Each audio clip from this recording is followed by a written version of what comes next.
Donc on va véritablement voir, ce que signifie le nombre 11, le nombre 13, le nombre 23 aussi, et puis les dérivés, quoi, 111, etc. Voir comment ils ont été utilisés dans l'histoire, puisque là je fais un clin d'œil par rapport à l'actualité. On n'est pas sans ignorer que on veut maintenant présenter 11 vaccins obligatoires. 11. Alors on ne peut pas toujours expliquer les choses par le fait du hasard, et on va voir que ce nombre 11 pour les obligations vaccinatoires, c'est en corrélation avec les plans de la Lucifer Trust. Je reviendrai dans le texte. Donc on va voir véritablement cette numérologie et comment elle est utilisée par la presse, c'est-à-dire qu'il y a une presse. Coluche disait que dans un journal, la seule chose de vrai, c'est la date. Et en fait, oui, c'est vrai, c'est-à-dire que la franc-maçonnerie se sert de cette numérologie, c'est-à-dire que la presse ne va pas viser la réalité d'un fait. On va voir, par exemple, il y a quelques mois, il y a eu des attentats à Manchester, et hier, donc je préparais cette conférence, les attentats sont passés le 22 mai, donc 2 fois 11. Et je crois que c'est le 22 mai, oui. Et il y a eu 22 morts. Et alors ça c'est très marrant, en fait, si on peut le souligner, c'était vers 22h33. Alors quand on met vers, normalement on s'attend à un chiffre rond, vers 22h30, et ça vous l'avez sur Wikipédia, vers 22h33, c'est-à-dire 2 fois 11, 3 fois 11. Following that, I started getting these weird occurrences with the number 1111. I don't know if have you looked into much with the 1111 yourself? Do you know about it? Yeah, definitely. Yeah. I mean, to set the groundwork for where I'm coming from, obviously I've got a few facts here that I'd just like to say, because obviously it's the basis for a lot of my work. Yeah, sure. And obviously this number, this 1111 is it seems to work itself into a lot of things. I mean, predominantly the first thing is the universe itself, and obviously on the 11th of August 1999 at 11:11 a.m. there was a total solar eclipse that was observed through Europe. And if you move that further on the end date, December 21st 2012, the end date of the main calendar, the winter solstice, which is when the calendar ends, is at 11:11 a.m. So I've heard. So obviously, so we've got this effect where the universe is ringing these numbers at us, in accordance to consciousness and stuff. Yeah. And when you look at it in an astrological sense, with the precession of the equinoxes and the 26,000-year cycle of the Earth wobbling through the 12 signs of the zodiac, we're said to be moving into the new age of Aquarius, and Aquarius is the 11th astrological sign. And so, getting further into it, you look at the numbers of 2112, 2012, and you add all those numbers up, and you get an 11. And then you look into the sun, for instance, and the sunspot cycle, so 11 years. And basically everything that you can just keep finding these 11s out of things. And you could argue that, are you looking for them? But basically, when it's that amount of things within the universe, it's not like I'm looking for them, because they are there. Yeah. You can't deny that. And so then you start moving into the numerology of it. And for instance, if you get 1111 and you multiply it by 1111, you get the number 1, 2, 3, 4, 3, 2, 1. Which is a pyramid. Okay, so you've got a pyramid numerology that you can get out of the 1111. Backtrack on that a little bit and take it a little bit slower for us again. Okay. Yeah. Okay. Well, if you've got the time code 1111 and you multiply it by the same thing, so 1111 times 1111, you get the number 1, 2, 3, 4, 3, 2, 1. Okay. So if you imagine that as a visual, you've got a pyramid. So one step up, that's number 1. Then we have 2, that's 2 steps up. Is that what you're going at here? Yeah. So essentially, because you've got the 1, 2, 3, 4, 3, 2, 1. If you were to plot that on a graph, right, on an X and a Y, you'd have a pyramid. Interesting. So and the same decreases. So if you've got 111, and you times it by 111, you get 1, 2, 3, 2, 1. You get a pyramid, whichever way you look at it. Anything with a base of 1. Interesting. And so then, if you look at the 11 itself. And in binary, an 11 stands for a 3. So obviously you've got a trinity out of it. Do you know what I mean? So if you were to convert it to binary, it would mean it'd be 3. So essentially, then if you look at this idea of the trinity with it, 33rd degree Masons, Oh, and yeah. the number 33 that goes around, obviously if you turn that into the Trinity and you divide 33 by 3, you get 11. That's Right, interesting. so, yeah, so you start like seeing these 11s, as I'm saying. So then you move on to recent events, and you get to September the 11th, 2001, right? And you realise that the building was stood like an 11. The two towers stood like an 11. Indeed. And then you've got 9/11, which is 9 plus 1 plus 1, which is 11. And then you realise that September the 11th was 111 days until the end of the year. And then you start thinking about the first plane that hit the World Trade Center, and it was Flight 11. There you go, yeah. Right, and the total number of crew on Flight 11 was 11. And then you look into it further, and the New York State was the 11th state of the US Constitution. Right, and so then you start thinking about where September the 11th stands in as far as years are concerned. And September the 11th, 2001 stands 11 years from 2012. Yeah. Right. And there's an author called Jose Arguelles. He wrote that from 1992 to 2012 would be in a period of May of no time, the time of no time, which was a transition of the ages kind of period in which, basically world disasters and tension would be on the up and rise constantly. And this period of no time was 1992 to 2012. And so 9/11 in September the 11th, 2001 was 9 years from the start of no time, 11 years till the end of no time. So, synchronistically, it was placed bang on where, it should have been. So then you start thinking about, was 9/11 an event that was either, was it, as Jose Arguelles would put it, was it an inevitable event, inevitable event? Was it designed by the universe for it to happen as it did? Yeah. You look into it further, and World Trade Center commenced building in 1966 and finished building it in 1977, so it took 11 years to create as well. Yeah. So you can move on from that and forget all that for the time being, and then you can get to September the 11th in history. And on September the 11th, 1990, at 9:09 p.m., that's 11 years prior to 9/11, George Bush Sr. made his very first speech entitled "Towards a New World Order" in the UN, at the UN. So this was 11 years prior. And then if you take that back 60 years, so you go back to September the 11th, 1941, you'll realise that 60 years to 9/11, that was when the soil was broken for the Pentagon. Pentagon, yeah, exactly. Yeah. And so you've got this date, September the 11th, again running through this kind of, the nasty war machine of America, if you want to call it that. Exactly. And so then basically there's something that happened much further back in time than that, and there's a book written in 1981, and it was called The Birth of Christ Recalculated, and it was written by a guy called Ernest L. Martin, and he claims to have calculated the exact date of Jesus Christ's birth date based on celestial charts for that era. Yeah. Basically, he's worked out with the famous Star of Bethlehem, which was, he worked out that essentially Jesus Christ was born on September the 11th, 3 BC. And this book was released in 1981. So, we've got another date there. And I think that is, sorry to interrupt there, but I think that's actually a key area to why we potentially are seeing so many things oriented around the 9 and the 11 September. Definitely. Yeah. Definitely.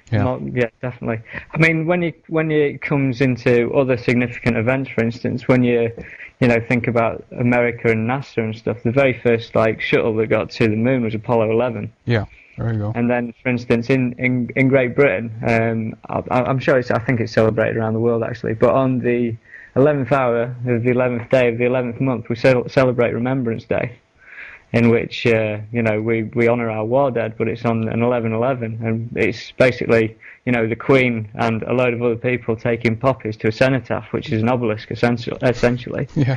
So little strange events going on all over the place. Indeed. I mean, talking about the Queen moving into royalty, and this is where I'll lead much deeper into royalty later on. But basically, if you look into the history of the word crown and the royal crown, the word crown was derived from Anglo-French word called couronne, which is derived from Latin for corona.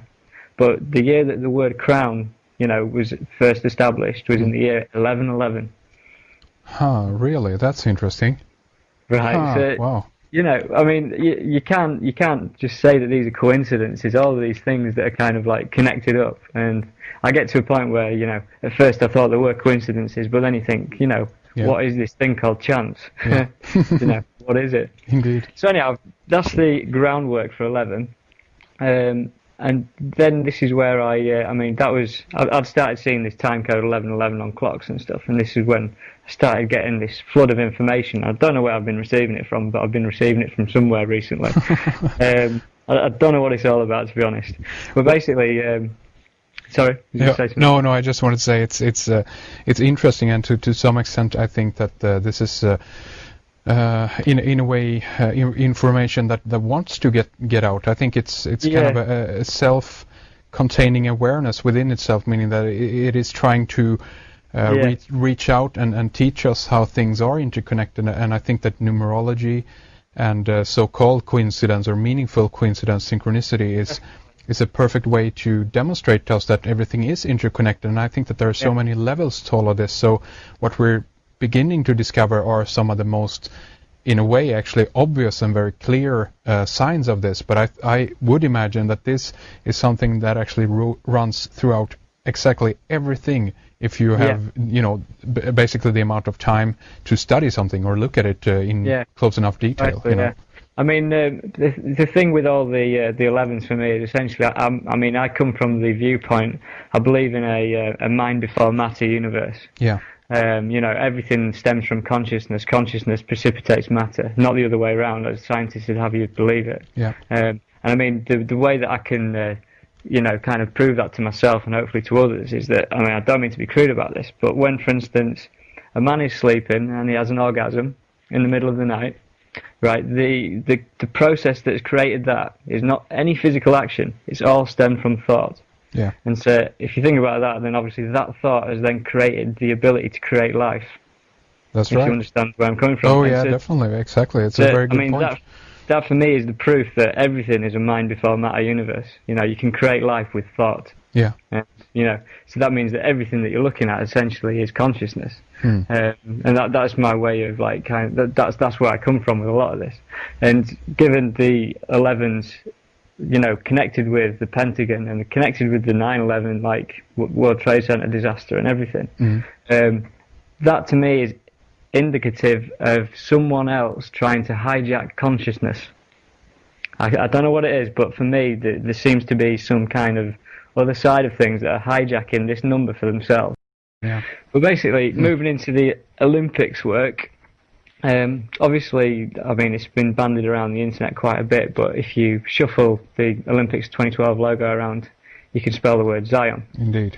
And, you know, there's a lot of stigma against the word, and, you know, for no reason whatsoever. But obviously Zion stands for the term New Jerusalem. Yeah. And this got me, having seen the Ian Crane speech and everything, this got me doing my, essentially, you know, I had an urge to start my own research into this. I wanted to find out if what was saying could be proven, kind of thing. Yeah. And, first thing that brought to my mind was the poem by William Blake. And William Blake wrote a poem in the 18th century called Jerusalem. And there's a paragraph, the final like few words in that poem says, "I will not cease from mental flight, nor shall my sword sleep in my hand, till we have built Jerusalem in England's green and pleasant land." So basically, William Blake was a known 18th century esotericist with connections to the Freemasons. And, you know, he was famous for such pieces of artwork as Uriah and the Creator, which is a big picture of like kind of, you know, the Creator with a compass opened up like a pyramid. Just like, you know, Freemasonic symbology and stuff. Didn't he reference the Newton in regards to that painting? Have you heard about that? Yeah, there is the Newton painting as well, and Newton is kind of on the lurched over on the floor with his compass. Yeah, definitely. Yeah, that's a different painting of William Blake. It is, okay, yeah. But essentially in that poem, we'd got an acknowledgement from a guy connected with esoteric research that they were intent on building Jerusalem in England's green and pleasant land. And so, you know, we're thinking, like, when we talk about the Olympics 2012, we're talking about something that's been planned for hundreds of years, and there's a lot of proof that I've dug up that can show that. But basically, moving into the Olympics even further, after this talk, and when I got back from this talk in July last year, the first thing that happened was there was a video released by the Olympic Committee, and this was a stadium design video. Welcome to the next stage in our journey to the Olympic and the Paralympic Games in London in 2012. And I will never tire of saying that. The Olympic spirit is about finding the best in ourselves. London 2012 will be that and more.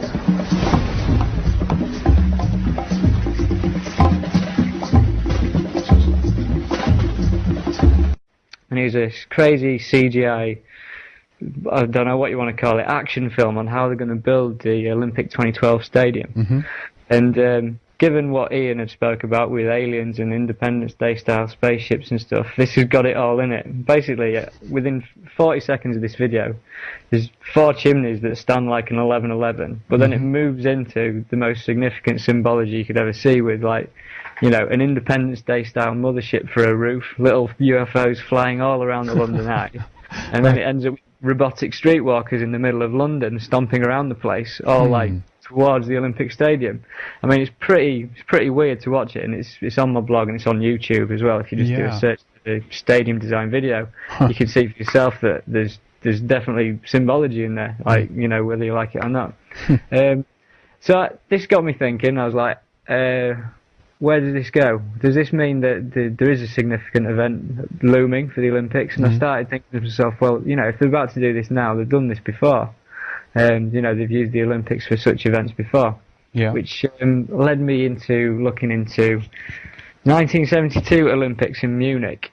Now, funnily enough, these were the world's first stage for global terrorism. You know, the very first global, like, you know, declared as global terrorism. The first act was in the 1972 Munich Olympics. Indeed, yeah. And on these Olympics, there were 11 Israelis killed. So we've got the number 11 there. And they were killed by a group called Black September, which is obviously the 9th month. So it's obviously a 9/11 you've got there. Yeah. And that particular Olympics were host to 121 countries, which is 11 times 11. So you've got a significant event there with first, like, global stage for terrorism, as it is. Yeah. And then, you know, moving on, I started thinking, well, you know, the year 1984, there's obviously Olympics in that year. And it's synonymous with the George Orwell book of Big Brother and, you know, a completely, you know, oppressive state, if you like, a New World Order kind of background. Yeah.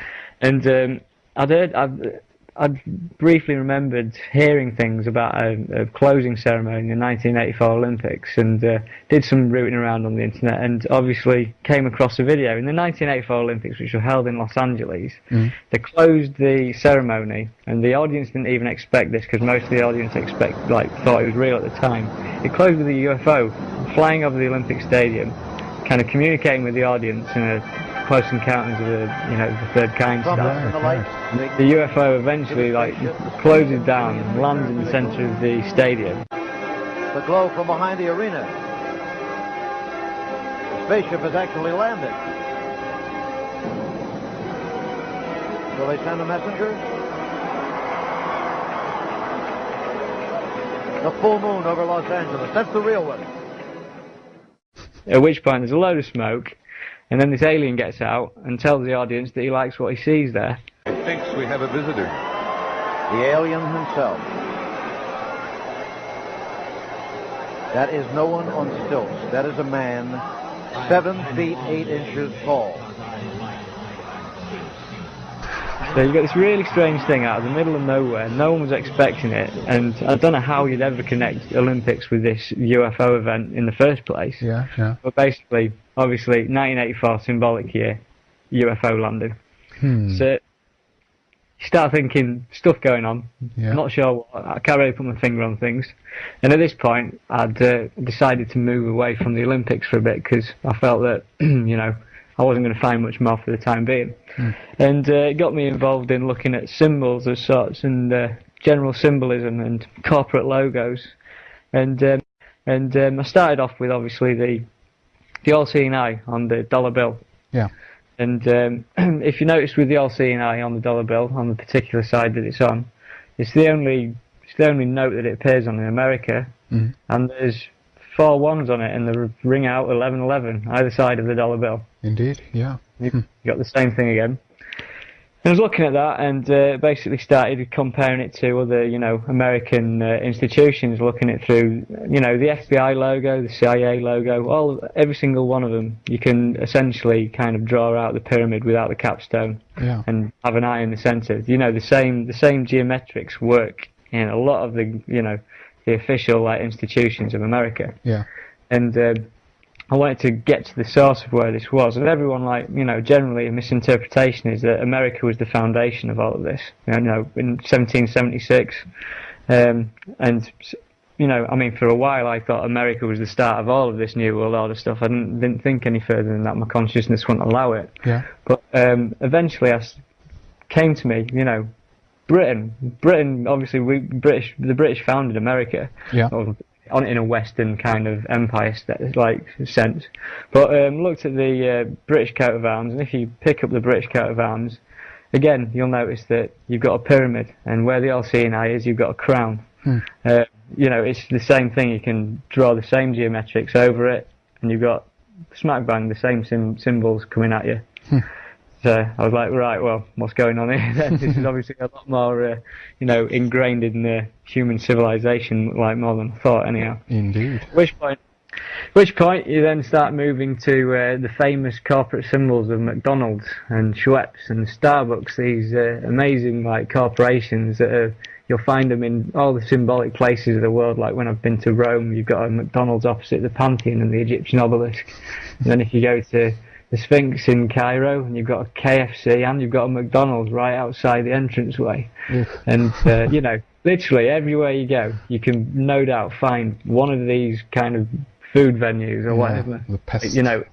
Right next to some of these symbolic structures. Yeah. And so, for instance, explain the McDonald's logo, you got 9 letters in the word McDonald's. And I decided to split that up into pyramid numerology. So you've got 1, 2, 3, 2, 1. Split the word up.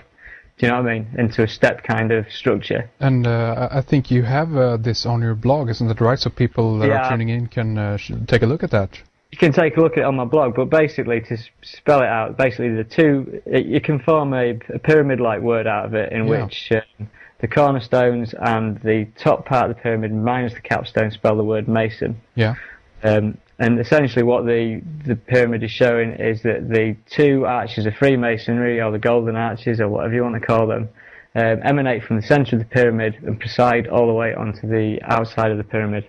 So essentially you've got this event that seems to preside over the pyramid. And then same thing goes with the Schweppes logo. I mean, I had a real good 11/11 moment with this, because it happened in a glass of Schweppes tonic water when the ice cubes started ringing at me. Right. I thought that was pretty mental, but he was insinuating something was happening. Nice. And I looked on the bottle, and the year 1783, obviously on the all-seeing eye, the date 1776. I was like, we're a bit too close for comfort here. We're in the period of the Enlightenment, is what they call it. Yeah. And look at their logo, and it doesn't even take any deciphering, this one. There's a pyramid with an angel on top, with a McDonald's-style M presiding over the pyramid. So essentially you've got more messianic imagery in the logo of a corporate symbol. And all I can think is this company, Schweppes, they teamed up with Cadbury's. They're instrumental in destroying the health of the world, because they create sugary drinks and, aspartame-ridden drinks and everything that goes with it. And they're using this symbology. So you can look at that on my blog yet again, because it's all on there. Very interesting. Get to Starbucks, and Starbucks, if you look at, when you're walking past any old Starbucks, you'll notice that the logo is 3 stars that make a pyramid, and the very top star is seated on top of a crown, which is essentially, symbolic of the all-seeing eye, but underneath the crown is a woman, and that woman is Isis. So the Egyptian deity Isis. And essentially what I've realised over the past few days is that what these logos are depicting is some form of messianic event. Yeah. And when you look into a book, there's a book called The Secret Teachers of All Ages from 1928 by Manly P. Hall. Indeed. And states ISIS is sometimes shown standing between two great pillars of Freemasonry. Yeah. So deity ISIS stands between these pillars. So on the McDonald's logo, where you've got the M and you've got the M coinciding on the top of the pyramid, and the same on the Schweppes logo, where you've got the angel stood on top of the pyramid, they're representing ISIS. There's no other way of looking at it, in my personal opinion. Yeah. So basically, ISIS is symbolic of the all-seeing eye. It's the same thing. Same as when you're looking, for instance, into the Holy Trinity and stuff, and you've got the Father, the Son, and the Holy Spirit. Yeah. There's the evidence of the kind of, the ever-looming one who sees everything but isn't quite there. Do you know what I mean? Yeah. So anyhow, this occult symbolism, it works on a dual level. Like optical illusions. For instance, you can now look at a picture and do you see the old woman or do you see the young woman? Yeah. It's got the duality, same as everything else when it comes down to religion. Yeah.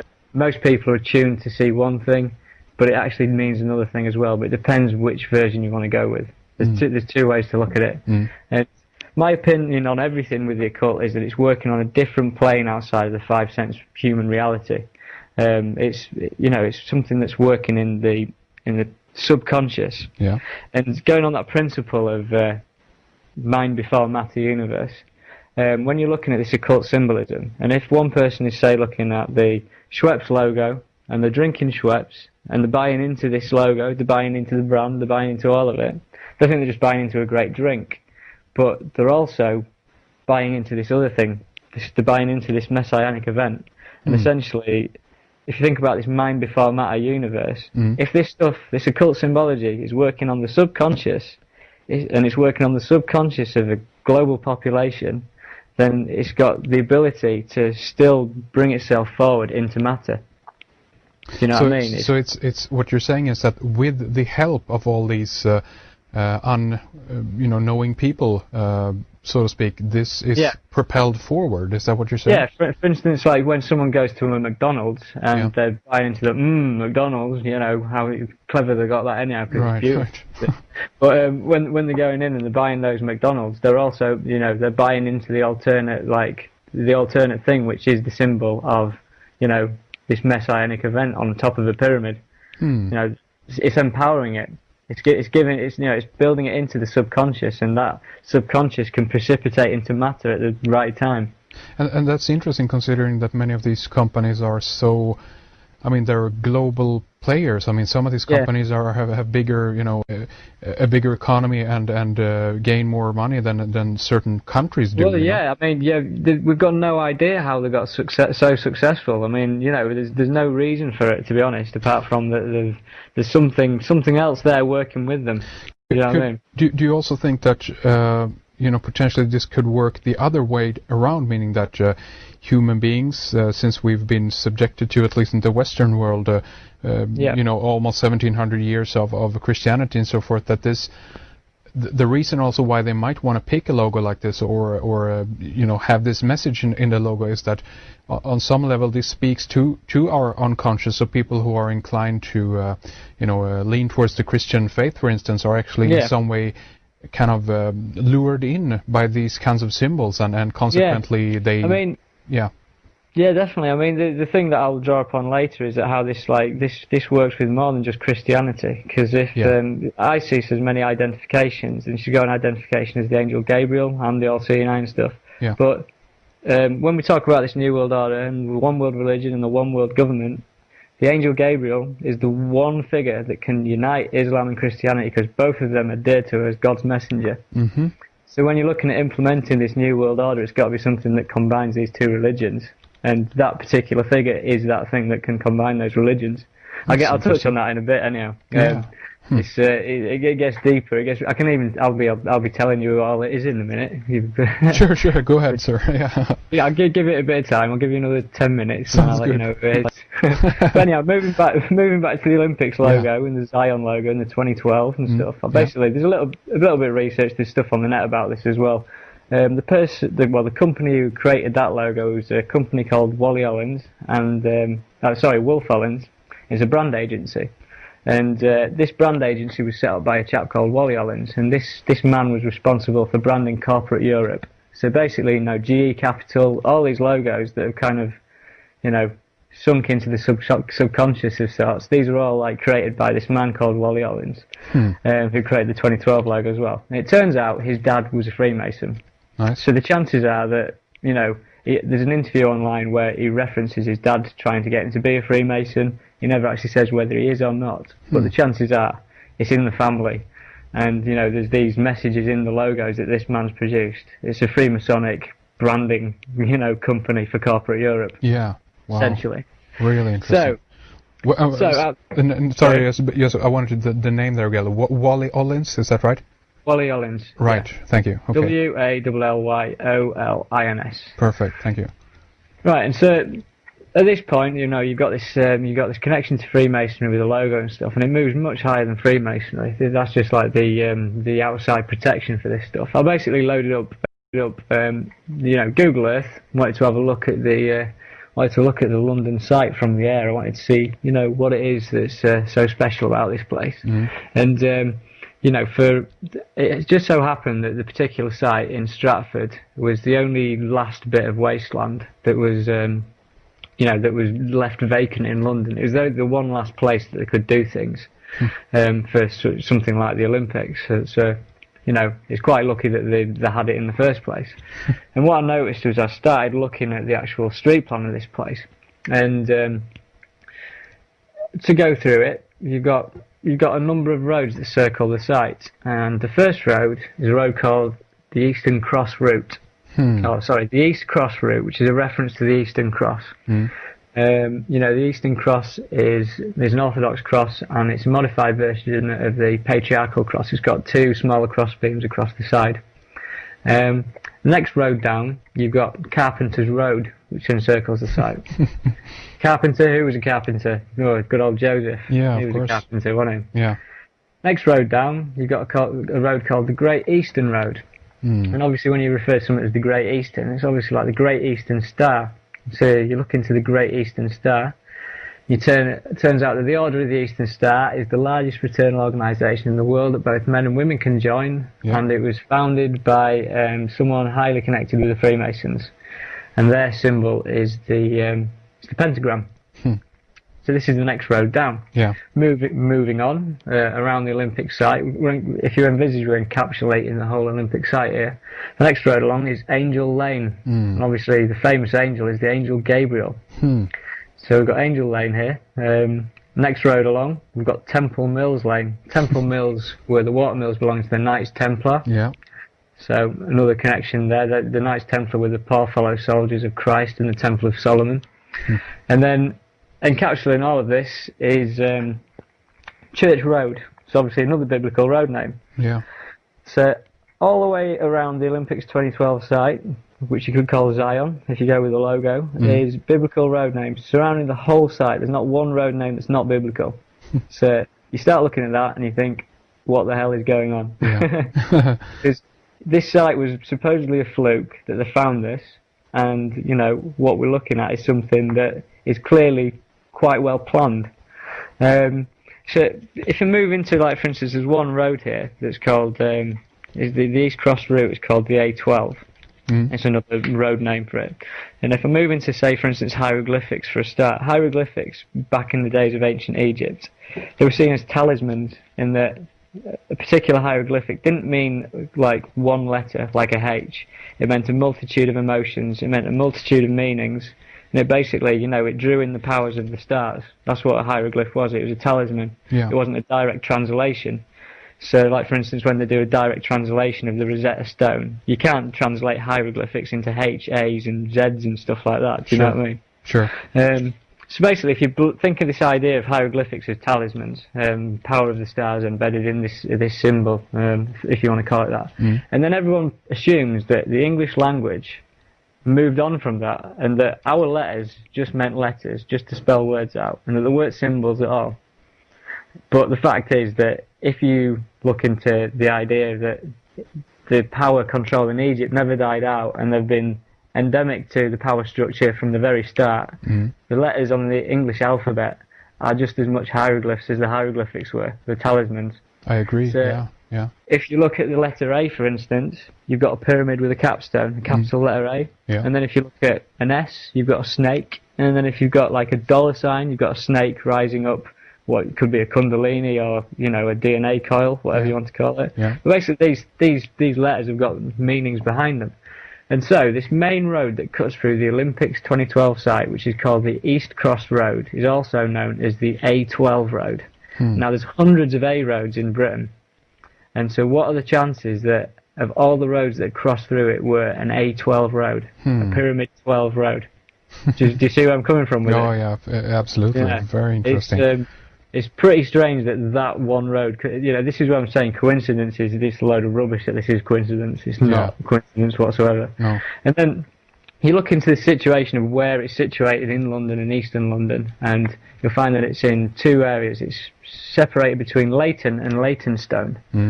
And I don't know if you're aware of what a ley line is, but basically... Of course, yeah. Yeah, if you look into this, the Olympic site is bang on where two ley lines cross over. So we're on about something that's connected to the energy grid of, you know, the world, like the lifeblood of the earth, if you want to call it that. Nice.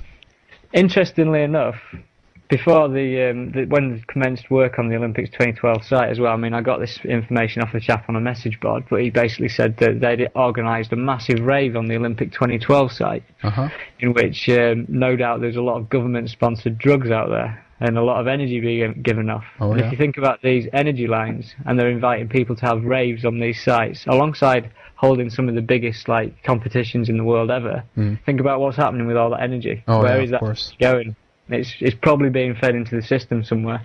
And I think that's I mean, there's a lot of you know, for instance, as far as UFOs are concerned and stuff like that, if you look into UFO sightings and stuff, a lot of them can be attributed to being near ley lines and stuff, because obviously a UFO isn't necessarily something that's definitely fixed in our particular 3D world, something that could be obviously of another dimension of sorts. But basically, like, you've got this Zion street map that's fully biblical in every way, and you then decide, well, I decided to pick up the Bible. I don't normally pick up the Bible, I'm not that type of person, but basically picked up and went to the book of Mark, and I decided to go to the chapter 11, verse 11, you know, the old 11:11. We got this passage here. Then Jesus went into Jerusalem and into the temple and looked around at everything. Since it was already late, he went out with his 12 disciples to Bethany. So we've got a mention of Jesus entering Jerusalem, which is obviously Zion's the New Jerusalem. And it says that since it was already late, he went out with his 12 disciples to Bethany. Right next to the Olympics 2012 site, down a Roman road, is a place called Bethnal Green. Right next to the Olympics 2012 site, down a Roman road, is a place called Bethnal Green. Bethnal Green, Bethany, sounds the same, pretty close, you know, not too far off. Bethnal Green is 3.3 miles, 33 degree Masons and everything, 3.3 miles from Charing Cross, the centre of London. So symbolic again, numerology and everything that goes with it. Of course, and I don't know if you've heard, but if we look at the research of Ralph Ellis, he talks that Mary Magdalene might have been Mary of Bethany. You know, there's a whole connection between Bethany and the you know, the family of Jesus, if you will, or you know. Yeah, well, I mean, with the whole idea of the Dan Brown bloodline and the Priory of Sion and stuff like that. That's I mean, I'll get onto that shortly, but that's all part of the plan. That's all part of what's intended here. They wanted to unseed the public with the idea that there's a lost bloodline of Jesus Christ. Which is, you know, pretty scary. To top it off, but on a funny note, have you heard of EastEnders before? Come again? Say it again. EastEnders, the English soap opera. No, I have not. No. No, right. It's a popular thing that most of, I'd say 90% of the population probably watch it. Unfortunately, really? It's those typical soap operas, and if you watch the intro sequence to that, basically behind the EastEnders logo, where, you know, on this intro sequence, is the Olympics 2012 site. So basically this thing that's making everyone forget about what's going on around them, that's distracting them, providing them with rubbish stories and terrible plot lines and everything, you know, stopping people from thinking, is symbolically showing this area on the TV screen every night of the week. Interesting. quite Very weird. interesting. Yeah. So, I mean, now I can get onto. I think I've set a good standing for this whole idea of Zion and this biblical event of sorts. You know what I think we should do like this, Rick. I think that we should take a break right here, actually, because this has been basically an hour-long preface here, and obviously I've got tons of questions and comments, but I definitely want to just let you kind of lay out what you have here, so to speak, and see where this leads us. So I'm going to ask you, Rick, to just basically continue on the trail that you ended in our first segment, if you will. Okay. Right, well, obviously we've laid out a ground plan with a street map of, the Zion Olympics in 2012, like biblical road names left, right and centre, symbology and symbols and everything, it's all over the place. So I sat down and I started thinking to myself, so what is going to happen? Obviously this is something that's clearly been in the making for, I'd presume that those roads have been named them roads for over 100 years, because the street map hasn't changed in that time. And so what I started looking into was the idea of the Trinity, because obviously the pyramid numerology and everything gets involved in all of this, and obviously I think there's a lot to be answered for in there. And so obviously the precession of the equinoxes is a 26,000 year cycle, in which a roughly 26,000 year cycle, and takes just over 2,000 years to transition into a new age. Obviously 26,000 years through 12 signs of the zodiac, and that's about 2,100 for a new age. And obviously with the dawn of Christianity under Jesus, we entered the age of Pisces, which was symbolised by a fish. And prior to that, under the age of Aries, we were symbolically represented with Moses and his ram's horn. So, and we're reportedly moving into the 11th astrological sign of Aquarius, which is the water bearer.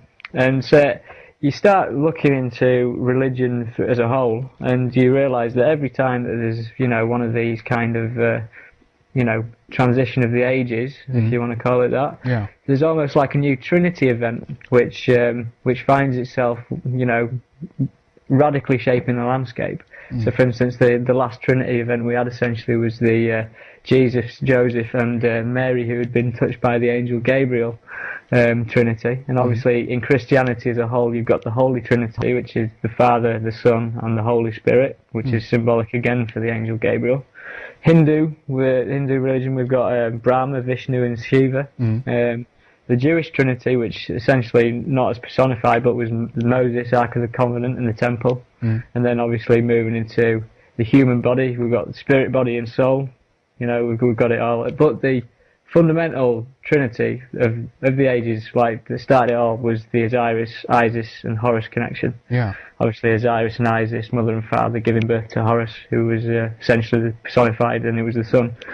But so, given that we've got this 1776 on the gold, the Great Seal on the dollar bill, starting at 1776, we've got the Latin of Novus Ordo Seclorum, and it's literally Latin for New Order of the Ages. So it's not New World Order, it's New World Order of the Ages. So it's obviously insinuating it's to do with the transition of the equinox, of the ages moving into the sign of Aquarius. And so I started thinking to myself, well, if we're moving into this, we're going to have to expect new leaders. We're going to have to expect this new kind of, forefront of religion that's going to come forward and, save the planet as such. Well, that's how they're going to, deal with it. Sell it to us, Yeah, how are you going to sell it to us? Come on, give us your best shot. Basically, I started looking towards royalty, because obviously, royalty seems to be where it's at, in the sense of the coat of arms of Great Britain. It's on there.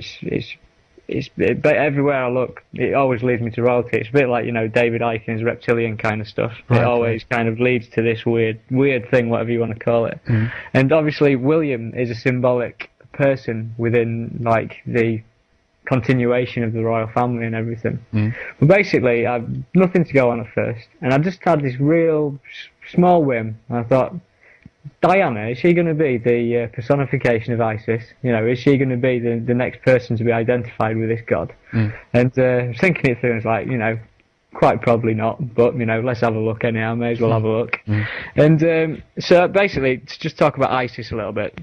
Isis is a moon goddess, so symbolised by the moon, and she can be identified with the Greek god Artemis, she can be identified with the Roman god Diana, and the angel Gabriel, which is the Holy Ghost. And she's always the third in the Trinity. You know, she's the apex of the pyramid. Yeah. She's the all-seeing eye, and this is correlated because if you watch, for instance, the film Constantine with Keanu Reeves, I only watched this the other week, but there's a scene in there where there's a particular actor who plays the angel Gabriel, and Keanu Reeves walks up to her and he says, "What have you been seeing with your all-seeing eye of late?" Yes, I spoke with the bishop. Yes.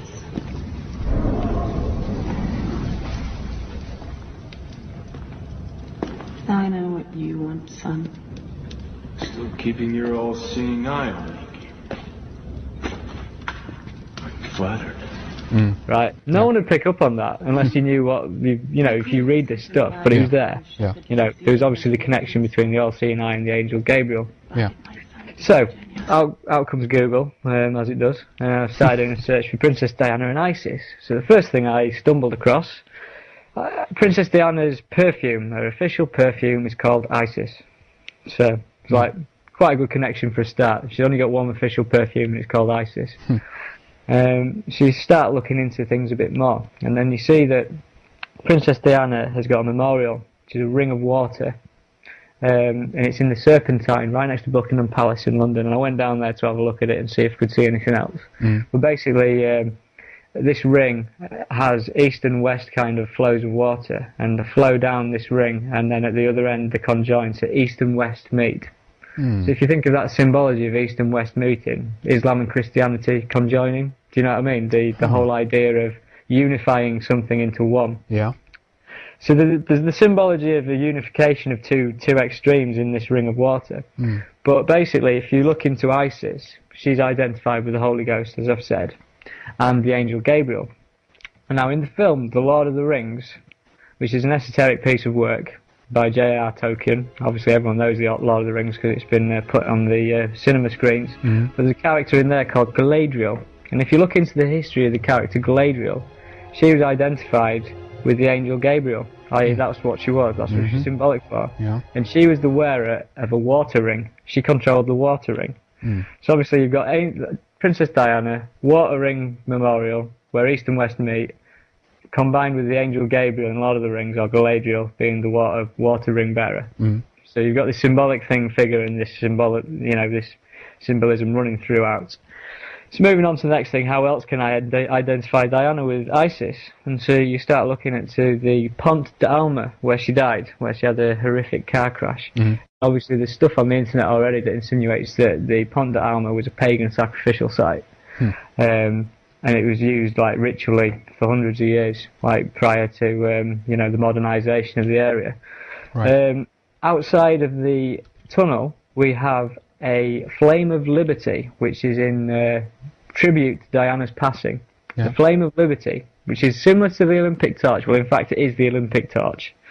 But if you think about the Flame of Liberty, and then you think to the Statue of Liberty in New York. The Statue of Liberty, I mean, Graham Hancock and Robert Bauval will all state that the Statue of Liberty in New York is symbolic for Isis. And outside where Diana died, you've got this, you know, Flame of Liberty statue, if you want to call it that. Yeah. And again, if you go back to the Secret Teachings of All Ages by Manly P. Hall, Isis carries with her the sacred fire religiously preserved and kept burning in a special temple by the Vestal Virgin. The fire is genuine, immortal flame of Isis. So symbolically, what she's got outside the Pont d'Alma is a connection to Isis yet again.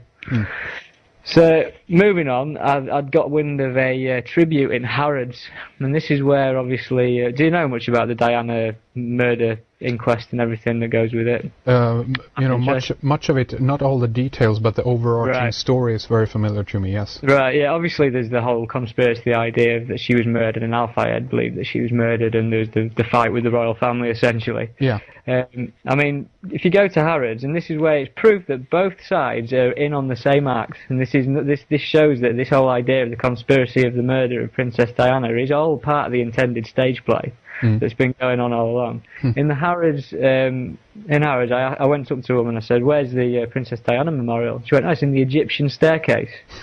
So I was like, "You're joking me?" So I get led to this Egyptian staircase, and you go in, it's real. I've been to Egypt, and it's pretty much exactly the same as what you'd expect in Egypt. Real grand, golden-looking, like staircase with escalators in it and stuff like that, and loads of cheap perfumes. Well, not cheap, really expensive perfumes on sale. Yeah. And you walk over to the shrine of Princess Diana and Dodi Al-Fayed, and you've got these two pictures. You've got obviously Diana and Dodi. Think about that. You've got Christianity and you've got Islam. Right. And these two pictures are being symbolically held up by a dove. And the dove is also attributed to the Holy Ghost, which is the same thing as the angel Gabriel and everything else that goes with it. So you've got symbology there. Below these two photographs, you've got a pyramid, alright, a 3D pyramid with a time glass in it. So symbolic to pyramids and time and stuff. Yeah. Then on either side of that, you've got two very tall candles, looking like a number 11, and also looking like the two pillars of Freemasonry that ISIS is standing between. So what I'm here and proposing today is that essentially we have got Princess Diana being identified with the fertility god of Isis. Very interesting. Do you have, by the way, taken any pictures of this memorial? I've got photos of it. The problem I've got is I can't write enough in enough time because I work full time as well to get this all out. Do you know what I mean? It's such a big thing to write about. It's, of course. It requires a lot of time. Yeah. But basically, so you think about this with the New World Order, they wanted a one world religion. We've got the combination of Christianity and Islam here symbolically in Harrods. Right, and obviously Islam and Christianity both accept the angel Gabriel as a messenger of God. So we've got the proof here that they want to do this with Diana. They want to identify her with ISIS. So what does that make Prince William? If ISIS is, the mother fertility god, that obviously means that William naturally becomes the son. Yeah. Okay? Yeah.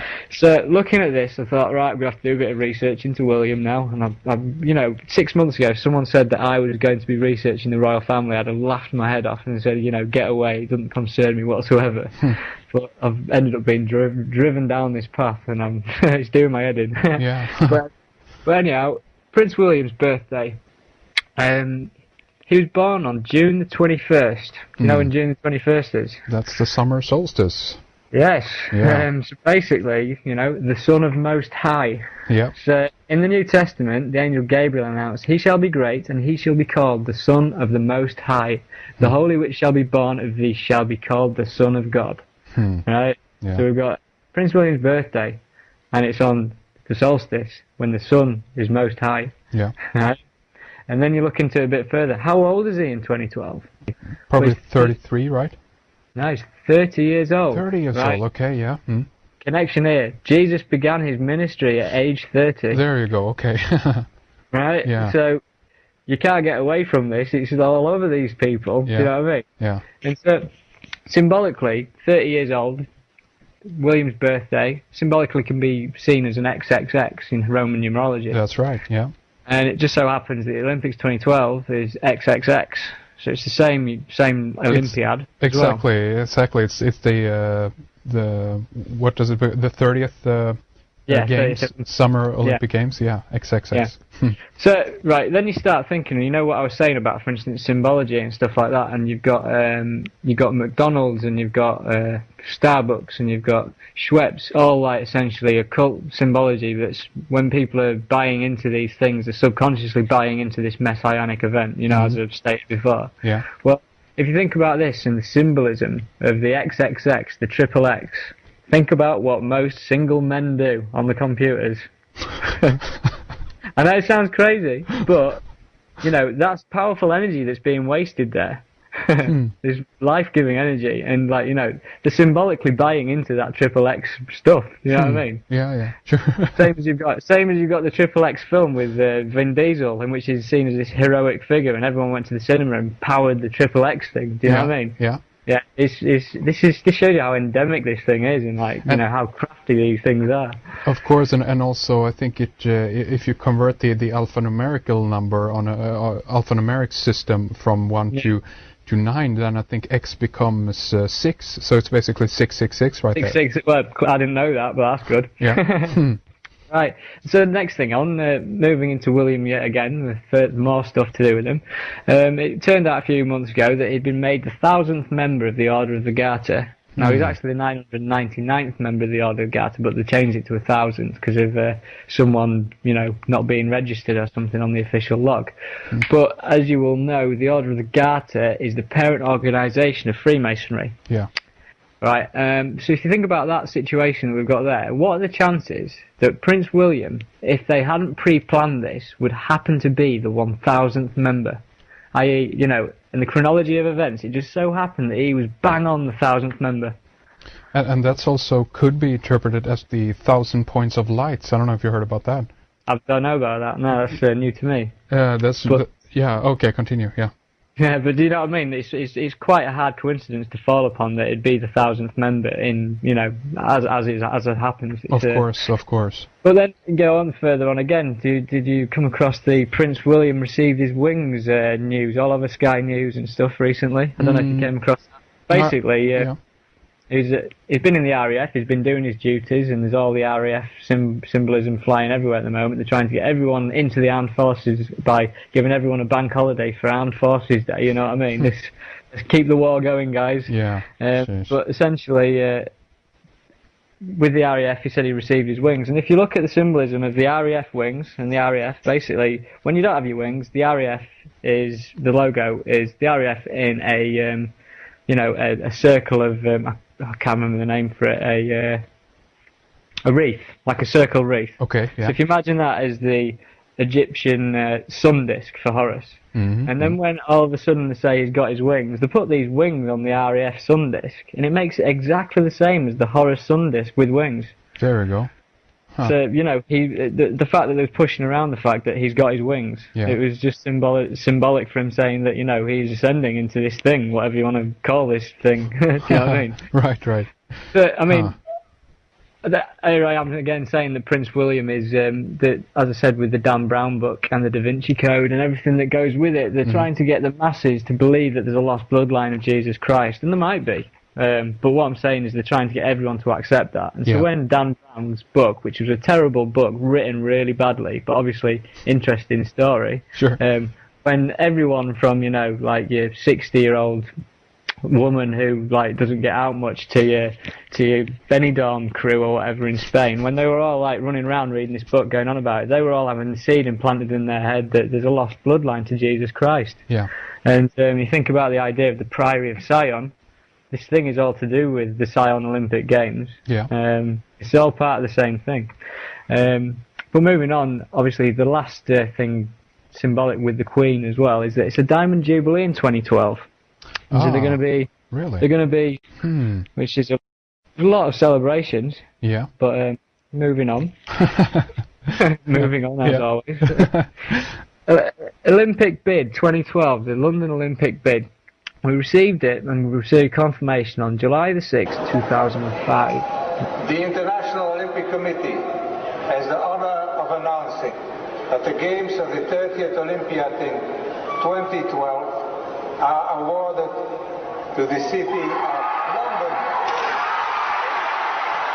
London. The day after was the 7/7 bombings of London, but on that particular day, everyone, the news would have us believe, was full of like positive energy that Great Britain had won the Olympic Games. I mean, I think there's probably only about 2% who were bothered about it, but the media would obviously tell you that everyone was, you know, going out and getting drunk about it, but essentially no. Yeah. But what they didn't tell you, and it's been covered up by the news, but it's on the internet, but it never got covered in News 24 or whatever you watch.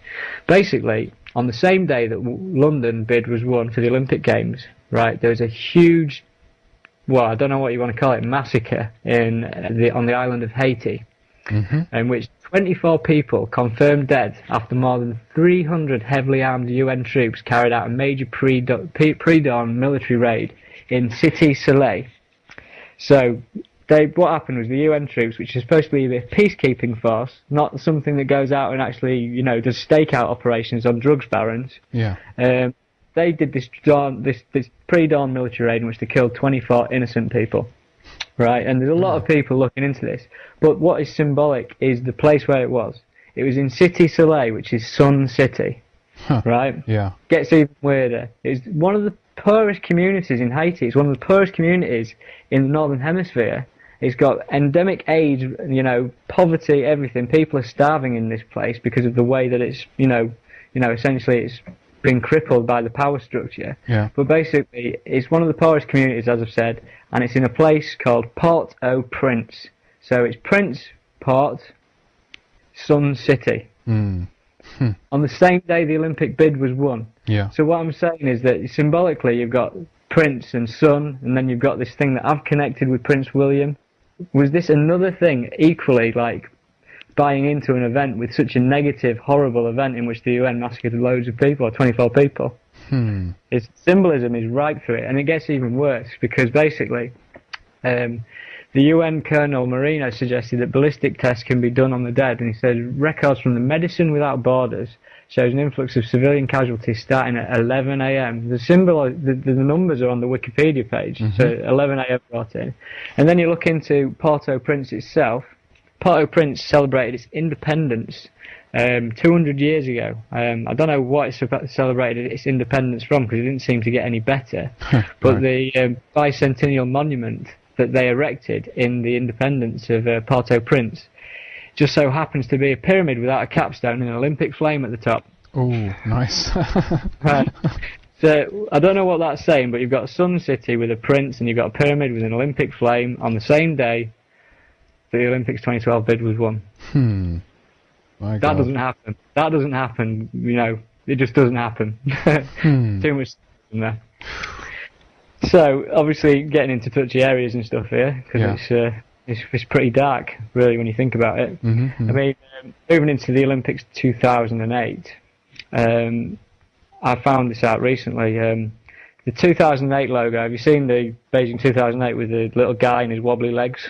I've seen that, yes, yeah. It doesn't look very much like an athlete, but, given it's the Olympics and stuff. But it just so happens that if you decide to compartmentalise this logo into 4 different sections, it spells the word Zion. Really now? What are the chances that 2 Olympic logos in in succession both can easily spell the word Zion without any form of trickery? You know what? I'm looking at that as we speak here. I'm looking at your post about this, and that is incredible. Did you decipher that, or did you pick up that from somewhere else? When I just deciphered it the other day. Wow. Just having a look at it and just saw it, and I couldn't believe what I was looking at. That's really interesting. I'm going to have this picture up on the website or link up this posting here up the blog so people can take a look at that. And that is really interesting. Wow. Obviously, you've got the slogan, One World, One Dream, for the Beijing 2008 Olympics. Doesn't that sound like a New World Order slogan to you? Indeed. Yeah. And so anyhow, this goes on further because there's more symbolism to do with the Olympics 2008. Yeah. Basically, on the 11th of November 2007, so that's 11/11, they released 5 mascots, right, for the Beijing Olympics. And these are weird little mascots that all got pyramid-style hats on. And essentially, each of these mascots correlates to a colour ring of the Olympic logo. We've got the green, orange, red, black and blue rings, and each of the mascots correlate to one of these. They've all got their own colour. And essentially what you're looking at here is, if you take it back to the main calendar, and you've got the 26,000 year cycle, and essentially the Mayans believed that within that cycle there was 5 separate cycles of 5,150 years. I can't remember off the top of my head. Yeah. But basically they stated that at the end of each world, a particular one of the 5 elements destroyed that world and then created it again. It restarted itself. Indeed. So there's like 4 destructions and moving into another cycle of sorts. Yeah. And I was looking at this, and there's one, the blue character, which is the last ring in the Olympic logo. The blue character is symbolic for water. It's called Baby. It's a weird little critter. I don't know what you want to call it. Yeah. But it's symbolic for water, strong in water sports, and she reflects the blue Olympic ring. And this is the only of the 5 characters that's got a spiritual third eye. Yeah. So I'm thinking, why has this got a spiritual third eye? And then you think about this Diana's ring of water, and then you think about this spiritual third eye in the mascot, and you think of water obviously is symbolic for Aquarius. There's this idea that we're moving into this blue ring of the Olympics, if you know what I mean. Yeah. I mean, to explain this better, those Olympic rings for me are the 5 cycles of time from the main calendar.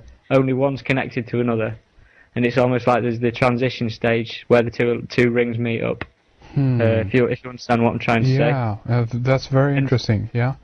And so when, for instance, you've got a set of films like by J.R. Tolkien, the Lord of the Rings, what it really means is the Lord of the Cycles of Time. Yeah.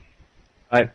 And so then when you think about the trilogy, you had the Fellowship of the Ring, which incidentally opens up with Gandalf's birthday on the 111th birthday, 111, which is obviously a pyramid number. You've got Fellowship of the Ring moving into the 2 towers. Sounds symbolic to World Trade Center, if you like. Yeah. Moving into Return of the King. Same thing. They're on about buying us into another messianic prophecy. So, do you know what I'm saying about this symbolically ring cycle thing? It's all basically insinuating that throughout the cycles of time, something has had control of everything. And what I'm trying to propose is that when, for instance, in Egypt, they pretty much know that the Grand Pyramid, the Great Pyramid, started fully formed as such, and then the Egyptian civilization went into decline from there and after. All the pyramids that followed it were in like disrepair. They don't stand the test of time, if you know what I mean. Yeah. And obviously, everyone believes that preceding or before that, there was obviously the Great Flood of sorts. Potential like the Great Flood, which essentially came after the destruction of Atlantis. So I don't know too much about Atlantis myself, except it's supposed to be a highly technological, civilization of sorts. Indeed. But if you think about these cycles of time, Atlantis was destroyed. The same power structure, whatever, managed to survive it anyhow because they had the technology to survive it, and then they restarted again straight with the pyramid back into the next cycle. Well, there you go, and I think that's an extremely interesting point because to some extent we can, to some extent we can say that we are in kind of that technological advancement, as it were, right now, and we're also kind of approaching it. It's the speed up of the thing, and it's like, we're going to be like at the peak of our civilization, as it were, whatever we want to call it. And I think basically at the same time as everything is, the technological singularity, call it what you will, this kind of the high point of our achievement. At the same time that we actually reach that pinnacle, we could potentially also kind of fall again, so to speak, and this could be a moment, and this might where we'll be around 2012. I don't know. Where I can take this now after this. I've covered the cycles. I could pretty much tell you what the religion of the New World Order is as well. Okay. If you want to know that, I'd love to. Share with us, please. Well, basically, if you're reading Revelations, chapter 11, verse 12. Now a great sign appeared in heaven: a woman clothed with the sun and the moon under her feet. Remember the moon because that's symbolised with Isis. And on her head a garland of 12 stars, like the 12 stars of the EU flag. But basically, in Revelations, it refers to the breaking of the 7 seals. Right. In the main prophecies for Chilam, a high priest, in 1560, there was a prophecy written, the main calendar prophecies of sorts, and he said that there the masters of our souls arrived, there the counties were distributed to their chiefs, there we began to learn the holy faith, there water began to enter our heads, there were laid the foundations of the high church, the palace of God, there the principle of the 7 sacraments were founded. So 7 again, 7 seals in Revelation, 7 sacraments in the main prophecies. And I do Reiki, so I know what there's 7 of, and there's 7 chakras. 7 sacraments, 7 chakras, same word, same thing to me. Yeah. And as a confirmation of that, on my blog, there's some more deciphering of imagery. And if you have an issue of the UK passport from 1998, I think that's when mine was issued, there's an image of the rose, the thistle, and the daffodil, which are the flowers of England, Scotland, and Wales. But as I've said, these images have 2 meanings, and they have 2, you know, they have a duality. And this image that no one knows what it is, it's on a page called Reserved for Observations Only, with a number 11 on the page. It's basically showing a diagram of the chakra system. And you can correlate that because basically the heart chakra lines up with an image of a heart, and the solar plexus chakra aligns up with an image of a sun. So basically you've got this thing, but even more concerning, or not concerning, on the root chakra and the crown chakra, it's signed with a inverted pentagram. Really? So yeah, so you think about that, there's an inverted pentagram on your crown chakra and your root chakra. Now, I don't know what that's symbolically saying, but it's obviously involving spiritualism. Yeah. And if this is in the UK passport, I mean, it's beyond me that our government have ever acknowledged the chakras. I've never known that in my entire life. Yeah. But as a further proof to the New World Order religion is going to be based on spirituality, the Tibetan flag. I don't know if you've seen this. I've recently picked this up myself because of all the kerfuffle with the Olympic torch and the Dalai Lama and everything. Yeah. Basically, it's become pretty apparent that the Free Tibet movement was funded by the CIA. You know, because you know, it was a way to rise up against China. But essentially, like, ignoring that, if you look at the Tibetan Buddhist flag, or the Tibetan flag that they used from 1912 to 1950, which is banned by China now, if you look at that, it depicts what is a mountain, but it's not a mountain, it's a pyramid. And at the top of the pyramid is a sun. Right? So essentially you've got a pyramid with an all-seeing eye on the banned Tibetan flag that the Tibetan Buddhists used to represent themselves. So what is that saying about Tibet in 1912 to 1950 when they used that flag? It's almost like it's a blueprint for, you know, the New World Order's religion of sorts, based on meditation, spirituality, chakras, and, you know, all that goes with it. I mean, I'm looking at a picture of the Tibetan flag right now, and even the fact that there's 2, you know, lions, if you will, that is holding up the eternal flame, and even the word itself. If you look at Pyramidion or Pyramidos, I should say, that's basically fire in the middle. So I mean, they give you the hint right there that this is a pyramid, and then you have the sun in the backdrop. I mean, it's incredible.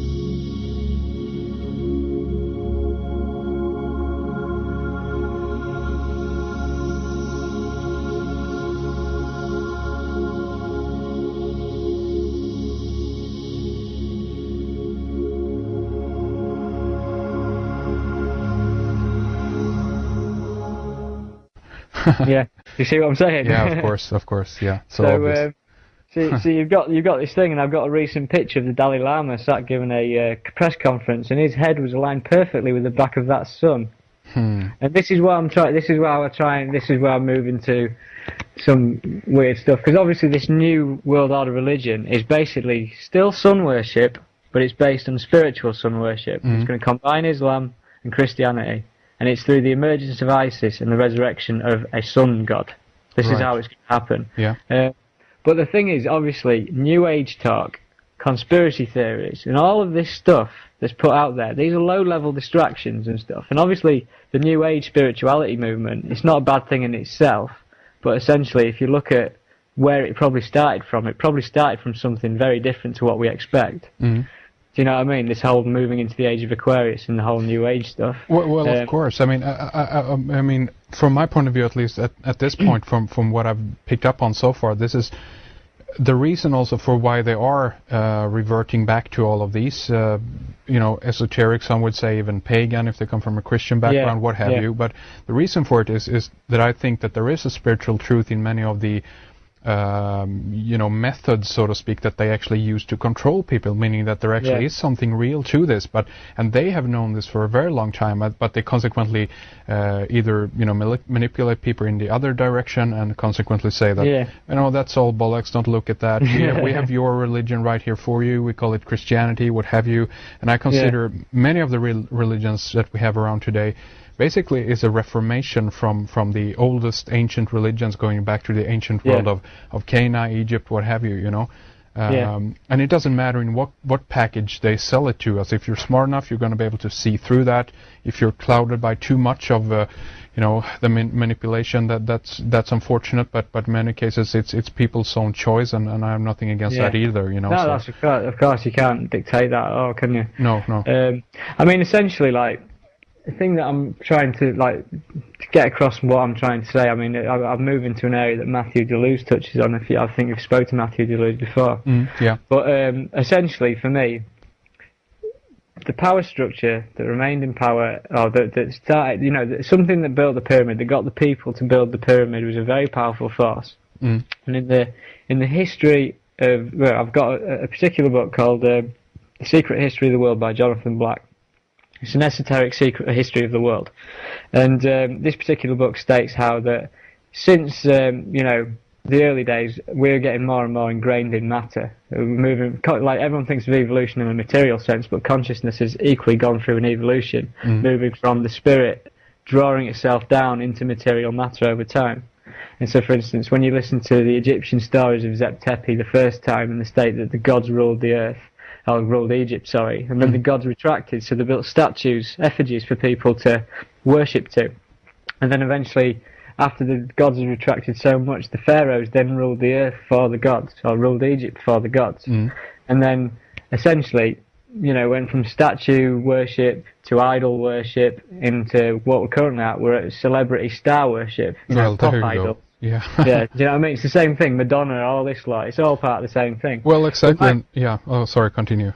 But my thing is that obviously the Egyptian power structure that was in place then has never died out. Because if you look at the way the power structure has moved, like essentially when Egypt collapsed, you had the Exodus from Moses and stuff into the area of Israel and Palestine. And then the next major power structure was essentially with Rome. And if you go to Rome, you'll notice that there's Egyptian obelisks. In front of the Vatican, in front of the Pantheon and stuff like that. They carried those things over there from Egypt. And then, obviously, the Roman Catholics went on the Inquisition, slaughtering out any heretical religions such as the Cathars and the Bogomils. Moved through Europe, and then essentially found a new power structure to erect in Paris.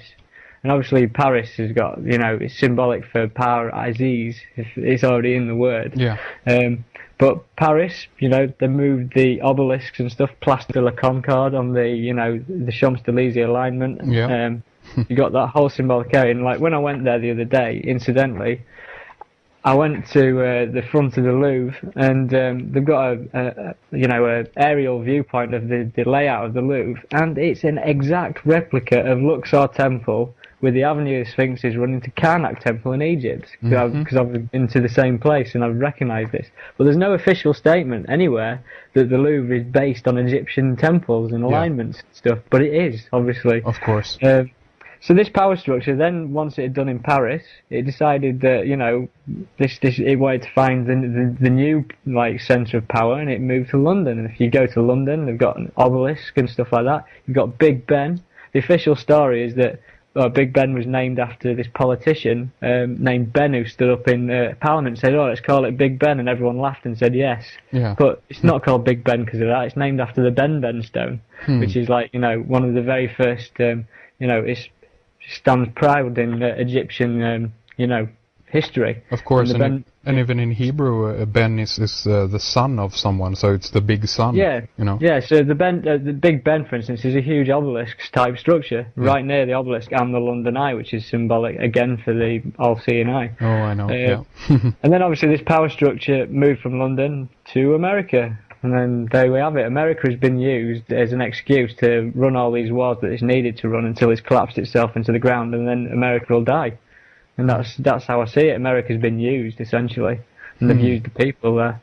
Well, and that's also an interesting point. I mean, there's so much to touch upon on that, but just to be brief about it, even the fact that I think that they want that if we talk about America as an experiment, if you will, and much in the same way that we can look at Soviet Russia as an experiment, but or communist Russia, but they might have wanted a certain kind of stock, if you will, of people or a certain type of breed, those who were willing to draw out the roots from their own country and just leave and have a certain type of mentality. And if you take all these different things into account, you end up with a really interesting picture that potentially is showing you that what you're mentioning here, that they wanted to use America for a specific purpose. But anyway, please continue. Yeah. I mean, obviously, if we're going on this premise that this power structure's been there and it's never died out and stuff, and then obviously you start looking at the English words and the language and stuff like that, and we're all connecting back to this idea of scion,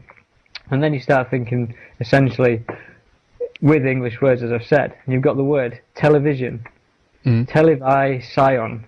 Yeah. So basically, everyone thinks the television is an evil hypnotic machine anyhow, I mean, other than the ones who enjoy it. Yeah. But, it's there to televise scion. Yeah. And then you think of the word spiritual ascension, spiritual ascend scion.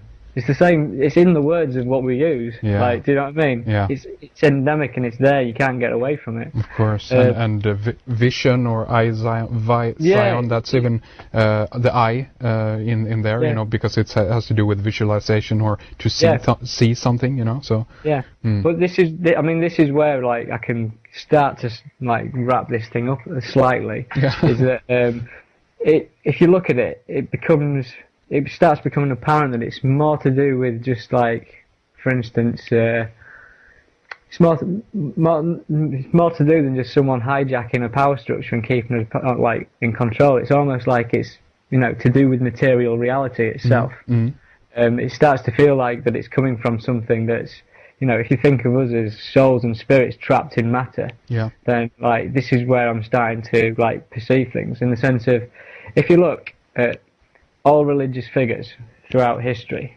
every single one of these illuminated, enlightened figures, every single one of them has a sun behind their heads.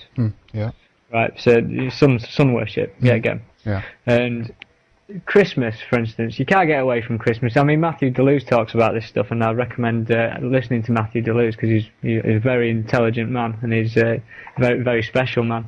But Christmas, obviously, we're all driven into this worship of the sun at Christmas. You can't get away from it. If you've got kids or if you're related to kids, you need to be part of it. We all buy into this Christmas thing. Christmas is sun worship. If you look at the tree that you've got in your living room, it's like the tinsel is a serpent. You've got an all-seeing eye at the top. You've got a bloody pagan tree, pyramid thing that's sat in the corner of your room. Yeah. And then Easter, obviously, again, it's more sun worship.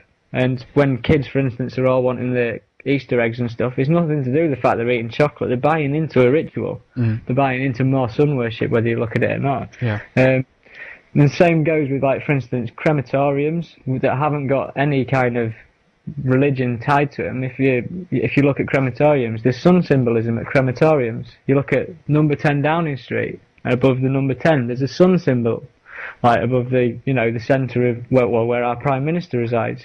You look at Shell Petrol, and it's sun symbolism. And then, for instance, something I found the other day, my UK driving licence, there's a hologram you can barely see, but I shone it in the light. It's a sun and a pyramid on my driving licence in Britain. Yeah. Something you'd expect on the dollar bill. And so all I can say is that, essentially, with this symbolism, when people don't realise what they're looking at and what they're buying into, this stuff is like taking spiritual energy away from them. I.e., it's, they don't realise what it's doing. I don't know how to really put that into words, but it's like, we've only got our 5 senses, and, like, we're aware of everything within those 5 senses, but much like with the the light spectrum, we're not aware of what microwaves and X-rays and infrared rays and everything are doing. There's stuff we don't understand, and, like, our 5 senses are a filter. Yeah. And it's almost like that these symbols that have all been like fed with energy from, you know, if it was like a talisman, like they feed the energy from the stars in ancient Egypt, that's how they used to do it. It's working on some level we can't comprehend, that's, you know, basically trapping and deceiving us here all the time. Yeah. And so, for instance, in my opinion, when you die and you get these references to people saying, I met Jesus, and all this kind of stuff, and they tell you that they met these enlightened beings and everything, Yeah. because they're so familiar with this symbolism, because they haven't asked what it's all about or anything like that, it's almost like if you, for instance, meet Jesus when you die, and you go with him, and he'll tell you can be a lawyer next time, and he'll send you back around again. Right. Do you know what I mean? It's like you're encapsulated in this, as the Tibetans believe, and Tibetan is the New World Order religion, in my opinion, they believe in reincarnation. And so the reason why the reincarnation happens is if you're still duped by this symbolism when you go through. Do you know what I mean? Yeah. You need to be able to stop, like, you know, believing that this symbolism is here to help you, because it's not. And my opinion is that what's going on is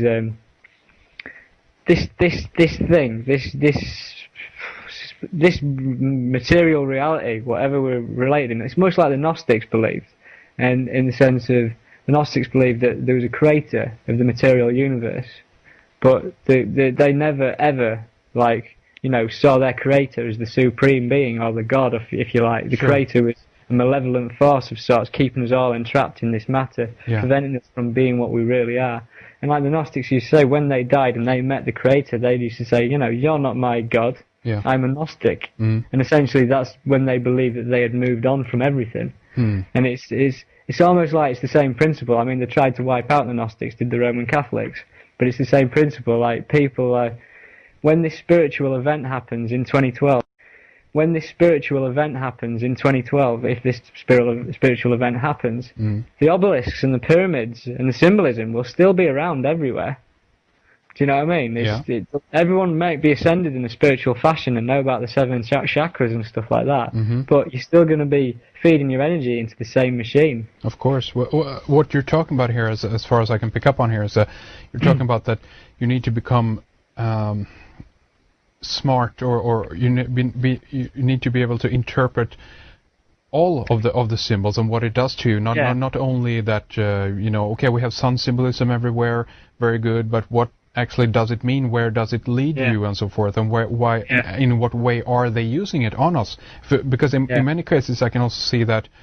I mean, if we look at how nature operates, how it exists, how the functions of natures occur, we can understand that the sun, for instance, is one of the most important elements that we have in order to sustain us, keep us alive. So obviously one can understand that there is a veneration for the sun, but how is this being used? And I mean, what you're referring to here also, as far as I can pick up on it, is a little bit of the Buddhist ideology or theme, that we actually are trapped in a kind of illusion, if you will, or the wheel of reincarnation, and that this is something that actually is a trap. To some extent, I don't agree with that idea a little bit, but I understand what you're saying, and how a philosophy like that can arise. If you think about, say, for instance, the film The Matrix, The Matrix had Neo, which is an anagram for the One, had Trinity, had Sion in there, had the whole thing in there. Of course, And for instance, when Neo had decided that he wanted to know the truth, and he was no longer wanting to be kept in this illusion, and Morpheus offered him the blue or the red pill, and he took the one to see the truth, obviously. When he woke up, there's a little robot that came up, a machine that came up and looked at him, and then the machine just looked at him and then shut off, right? And you think to yourself, why didn't that machine attack him? And the reason why that machine didn't attack him is because Neo, in the film, basically had seen through everything. He knew the truth and no longer could provide energy for the machines in that pod. Basically, I've got this kind of feeling that as we're approaching 2012, we're obviously approaching some kind of new cosmological energy of some sort. You know, something involving the universe, which is probably far too great for any of us to really comprehend at the moment. We're working on the mind before matter, like, idea. Basically, I envisage what's going on as we're moving closer to this state, and we're getting closer to this energy all the time. Manifestation time between kind of, you know, thoughts and manifestation creating themselves into matter is getting shorter. because we are being drawn toward the attractor through shorter and shorter epochs. And not only must the entire last 4,000 years of history be compressed into this 67-year period from 1945 to 2012, but there is a 384-day period preceding December 22nd, 2012, when the last 67 years and the last 4,300 years have to be compressed into that. Then there's a final 6-day period when all of these things are compressed again. And so do you see what's happening? The spiral is tightening as it goes faster and faster. The resonances are impinging. The thing is getting nuttier and nuttier and nuttier as computers link all cultures together, all informational barriers dissolve. Everything is becoming connected to everything else. Not only everything in the present moment, but all past moments as well are being drawn, compressed, squeezed toward the production of the transcendental object at the end of time, which is nothing less than all time, all space, shrunk down to an atomic dimension and handed back to us.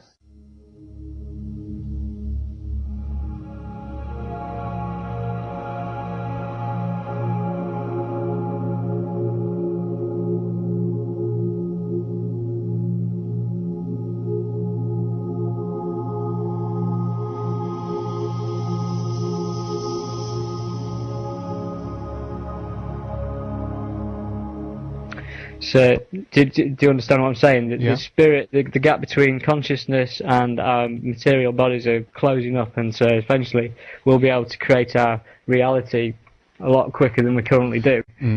If you look at what's going on, for instance, in Indiana Jones, the symbology I love of that film for 2012, there's the main calendar. They don't acknowledge it, but he's rocking on the main calendar in that film. There's loads of other stuff that coincide with the main prophecies and stuff. And the same goes is like when I was on my trip down to Paris the other week, and I was driving down the M1 in Britain, and the first motorway service station I got to, I walked to the shop, and I went in there, and there's this big pile of books on offer, and the books that they sell in motorway service station are terrible. They never give you any knowledge whatsoever, not good for anything, but there's just one book on offer. And I went over to it, and it was a book all about the end of the world in 2012. On the main motorway of, like, Britain's motorway, in one of the shops, one of the main shops that you get on the service stations. And I've got this feeling that what's going on, as we're getting close to this energy, and as we're getting this gap between kind of thought and, you know, manifestation of matter is getting shorter, there's a particular force out there that's trying to implicate that 2012 is going to be a huge disaster. And for instance, next year, the man who released Stargate and Independence Day is releasing the film 2012.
Yeah. And it's going to be the biggest disaster movie on record, going for $200 million. You know, there's plenty of starving people in the world, but we can spend $200 million on this film. Oh, of course, no problem.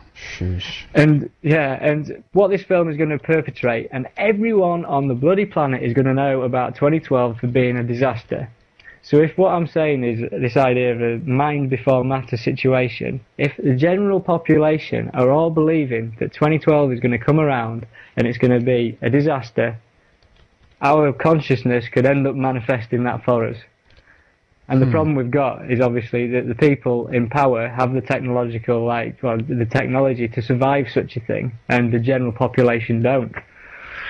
It's all about the manifestation of a disaster that they're trying to swing their way by putting out this information to the public. Do you understand what I'm saying? Of course. One quick question there is, if they're at the same time are trying to put, Prince William up as the new Messiah, if you will. Yeah. Are they at the same time also trying to destroy everything that they are building up here then around 2012? Well, the interpretation I've got is that in between this 2008 and 2012, because obviously the two logos contain the word Zion, there's going to be a lot of things happen in between those 4 years. We're not just going to end up with one event. It's going to be a sequence of events continually. Yeah. And I believe for anyone to be implemented as king of the world, which I think they're aiming for, you're going to have to touch people, and those people are going to have to have been stretched. Do you know what I mean? They're going to have to be on an emotional knife edge to believe everything that they're seeing. Yeah. That's all I can say, is that I do believe that in the run-up, like for instance when you've got Prince Charles beaming himself into the EU via holographic technology, yeah, there you go. and stating stuff along the lines of that he knows for a fact that in 18 months' time we're going to have a sequence of mega disasters all around the world. How does that man know that is going to happen? Did he say that? Yeah, he did say it. He said it about 2 weeks ago. Really? No. Yeah, do a search for Prince Charles, natural disasters, 18 months, and you'll probably find it straight away. Okay, I will do that. That's very interesting. Okay. Yeah, how does this man know that? Do you know what I mean? It's scary. Well, he's potentially at the top of the pyramid. Who knows? He's Osiris, isn't he? Well, exactly. There you go. Exactly, he is. No, I mean this is. There's so many people also that have been looking at Prince William and that come from this from a different angle and so forth. And I mean I definitely see that there's something there. I mean there's incredible stuff going on the symbolical level, and yet I always try to, or rather I kind of move back towards the other perspective of okay, is this something? Is there an archetypal image within civilization of man that right now always kind of strive for the Trinity, and whatever people that are in a position to represent this Trinity are going to be put forth as such, and those who are smart enough to pick up on this can see it? Or is this a totally manipulated thing from day one, going in, this is what we're going to do, and this is where everything leads? What do you think about that? As far as I'm concerned, we never really chose our royal family. So as far as like people pushing these forwards as these archetypes, I don't see that, because they seem to have claimed this land without any real justification. Yeah, of course. So I perceive this as something that's been hijacked. You know what? I mean, obviously, all of this could be at the very least just my creative brain coming up with a brilliant story. I think, I mean, I agree with you on one level. I always keep the other door open, but that doesn't mean that I reject either one of the theories. I'm totally for with what you're saying here. I mean, it's I totally agree. It's I mean, it's incredible when you think about it. You know what?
Suscitan